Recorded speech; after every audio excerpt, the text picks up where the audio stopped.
Aujourd'hui, nous organisons le premier déjeuner de la paix avec les ambassadeurs qu'on a installés récemment. On a identifié dans ce Sénégal des personnalités connues pour leur intégrité et leur impartialité, pour les mobiliser à côté de la société civile pour promouvoir la paix au Sénégal.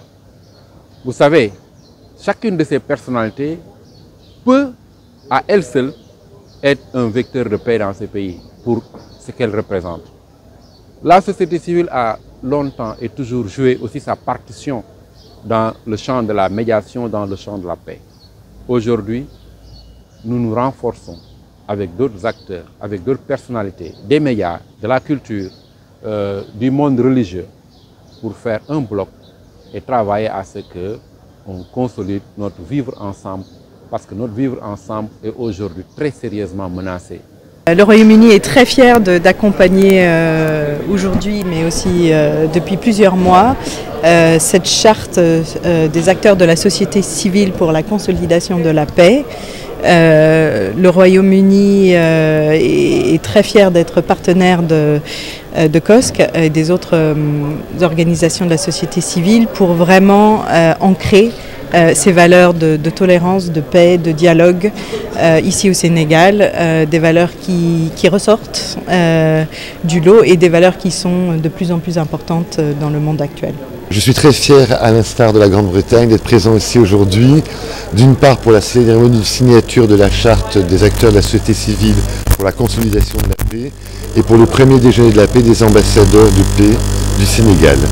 C'est vraiment, en tout cas, tout est l'honneur du Sénégal pour ses bonnes initiatives en faveur de la paix et le rôle et l'implication de la société civile, mais aussi des acteurs étatiques pour consolider la paix et pour faire du Sénégal un havre de paix, de cohésion sociale et de dialogue entre les acteurs pour le présent et pour les générations futures. Dans nos domaines respectifs, dans nos régions et pour notre pays, pour que la paix s'instaure définitivement dans notre pays. C'est dans cette même mouvance que nous allons continuer le travail avec ces organisations de la société civile et toutes les autres organisations qui travaillent effectivement pour la paix dans notre pays au Sénégal. Nous avons besoin de mettre ensemble nos forces, nos compétences, nos énergies pour que nous puissions arriver à une paix définitive, à un rétablissement de la cohésion sociale dans notre pays. Voilà.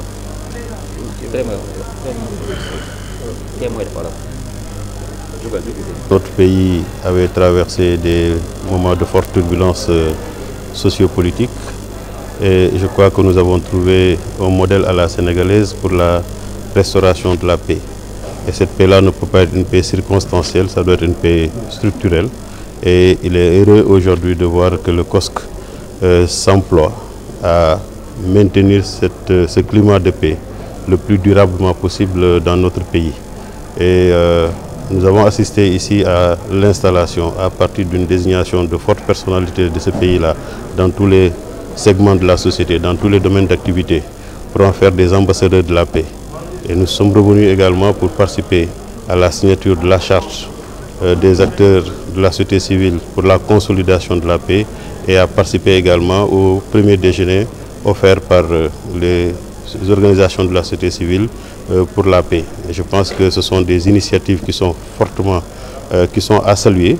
Et nous sommes à la tête d'une institution qui œuvre tous les jours à la paix et à la promotion du dialogue dans les relations professionnelles.